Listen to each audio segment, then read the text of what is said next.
आप सबका आपके अपने YouTube चैनल की कथा टीवी पर मैं मीनू शर्मा स्वागत करती हूँ। सभी को मेरा राधे राधे। और आज की इस वीडियो में आप सभी रसपान करेंगे माघ मास महात्म्य के अध्याय 16 का। तो हो सके तो वीडियो को अंत तक देखिएगा और अगर कथा पसंद आए तो वीडियो को लाइक एंड शेयर जरूर कीजिएगा और चैनल पर नए हैं तो सब्सक्राइब भी कर ही दीजिएगा। और अब हम माघ मास महात्म्य का 16वां अध्याय शुरू करने से पहले जान लेते हैं कि कल इसके 15वें अध्याय में क्या हुआ। तो कल हमने माघ मास महात्म्य के 15वें अध्याय में श्री लोमस ऋषि द्वारा वर्णित माघ मास के स्नान का फल सुना, जिसमें वो पिशाच और पिशाचनी तथा वेद निधि ब्राह्मण को माघ महात्म्य सुना रहे थे। और अब इसके आगे का वृतांत हम आज के 16वें अध्याय में सुनेंगे। तो चलिए हम ये अध्याय शुरू करने से पहले भगवान श्री गणेश को याद करते हैं। पान फूल मोदक चढ़े, लड्डू मेवा थाल, सद्गुण हमको दीजिए हे शिव जी के लाल।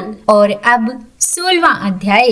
देवदूत ब्राह्मण को भगवान विष्णु के दर्शन की कथा सुनाकर श्री लोमस ऋषि बोले कि हे ब्राह्मण, भगवान विष्णु देवद्यूति को अपनी अचल भक्ति का वरदान देकर अंतर्ध्यान हो गए। ये सुनकर ब्राह्मण देवनिधि कहने लगे कि हे महर्षि, जैसे गंगा जी में स्नान करने से मनुष्य पवित्र हो जाता है, वैसे ही भगवान विष्णु और देवद्यूति की इस कथा को सुनकर मैं पवित्र हो गया हूँ। कृपा करके उस स्तोत्र को भी कहिए जिसे उस ब्राह्मण ने भगवान विष्णु को कहा था और जिससे भगवान विष्णु प्रसन्न हुए थे। तब लोमस ऋषि कहते हैं कि उस स्तोत्र को पहले गरुड़ जी ने पढ़ा और उनसे ही मैंने सुना। हे विप्र, यह स्तोत्र आध्यात्म विद्या का सार, पापों का नाश करने वाला है। और फिर श्री लोमस जी उस स्तोत्र के बारे में बताने लगे और बोले कि ब्राह्मण ने कहा है कि हे वासुदेव, सर्वव्यापी, चक्रधारी, सज्जनों के प्रिय,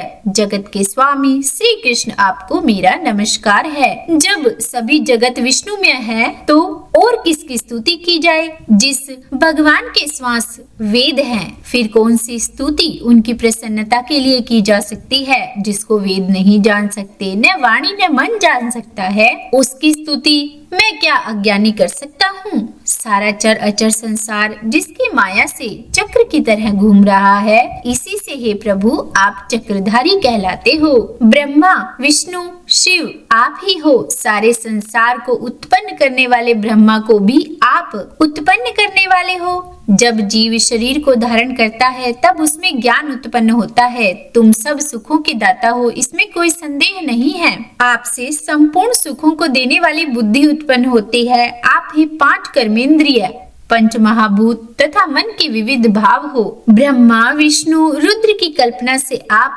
संसार की कल्पना इस प्रकार करते हो जैसे पिता पुत्र की। कवियों में जो रूप शोभा देता है, उन निर्गुण विष्णु भगवान को मैं नमस्कार करता हूँ। जिसमें ज्ञान रखने से श्रुतियों में कहे हुए कर्मों को लोग करते हैं, उस परम ब्रह्मा को मैं नमस्कार करता हूँ। मैं उस सत रूप हरि को, जिसको योगी लोग सब प्राणियों में आत्म रूप में देखते हैं, उपासना करते हैं, जिसको अद्वैत कहते हुए गाते हैं और यज्ञ करते हैं, निर्गुण विष्णु भगवान को मैं नमस्कार करता हूँ। जिसमें ज्ञान रखने से श्रुतियों में कहे हुए कर्मों को लोग करते हैं, उस परम ब्रह्मा को मैं नमस्कार करता हूँ।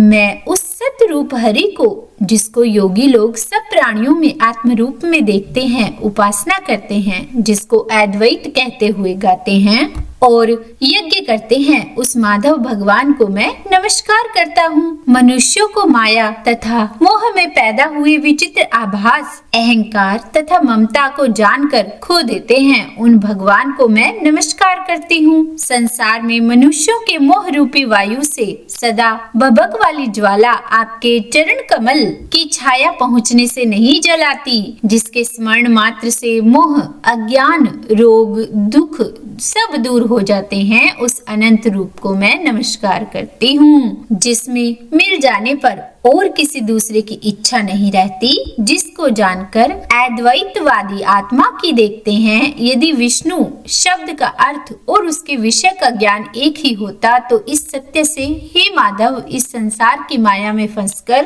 तेरे ही ध्यान में रत रहती। यदि वेदांत दर्शन में भगवान सारे संसार में व्याप्त है तो इसी सत्य से भगवान में मेरी निर्विघ्न भक्ति हो। जो बीज नहीं है तो भी बिना बीज के स्वयं विद्यमान है, सो वह विष्णु भगवान रूप रंग से हमारे बीज के टुकड़े टुकड़े को, जो सृष्टि स्थिति तथा लय के लिए ब्रह्मा विष्णु महेश 3 रूप धारण करते हैं और कार्य में सत रज और तम इन तीनों गुणों में विद्यमान है, वो भगवान मुझ पर प्रसन्न हो। जो देवताओं की प्रार्थना पर अवतार धारण करते हैं, वो भगवान मुझ पर प्रसन्न हो। जो प्राणियों के हृदय रूपी मंदिर में निर्मल देव वास करते हैं, वो भगवान मुझ पर प्रसन्न हो। जो अविद्या पूर्ण संसार का त्याग करते हैं, हे भगवान जगत में आप हो, आपका बनाया हुआ विश्व आनंद करता है और आपके त्याग करने पर अपवित्र हो जाता है। उसका साथ करने पर भी तुम बिना साथ के बने रहते हो।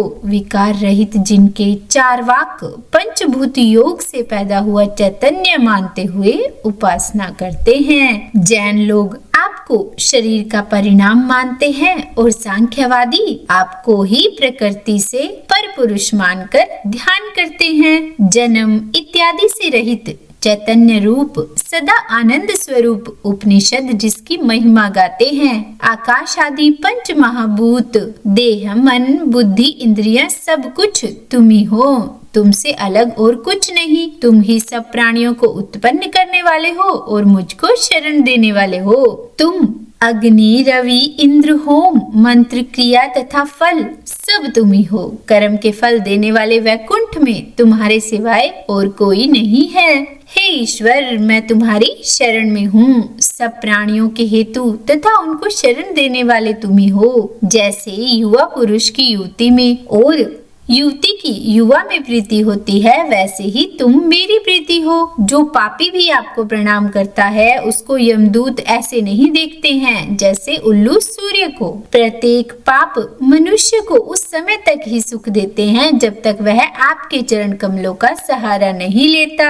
जिसको गुण जाति तथा धर्म को स्पर्श नहीं कर सकते तथा गतियां भी स्पर्श नहीं करती, जो इंद्रियों के वशीभूत नहीं है, जिनका बड़े बड़े मुनि लोग साक्षात नहीं कर सकते, उन भगवान को मैं नमस्कार करती हूँ। जितने ज्ञान रूपी सुंदर गुण हैं, जिन्होंने सुख स्वरूप मोक्ष रूपी लक्ष्मी का आलिंगन किया, जिन्होंने आत्म स्वरूप सुख भोगा है और जिन्होंने ध्यान रूप से मृत्यु को वश में कर लिया है, ऐसे मुनियों से सेवित भगवान को मैं नमस्कार करती हूँ। जो जन्मादि से अलग है, जिनको काम क्रोध आदि दोष दुख नहीं देते, उन वासुदेव भगवान को मैं नमस्कार करती हूँ। जिनके ज्ञान की गति से अविद्या रूपी मल शुद्ध हो जाता है, जिनके ज्ञान रूपी शास्त्र से संसार रूपी शत्रु का नाश हो जाता है, उन दुखों के नाश करने वाले को मैं नमस्कार करती हूँ। जिस प्रकार सब स्थावर जंगम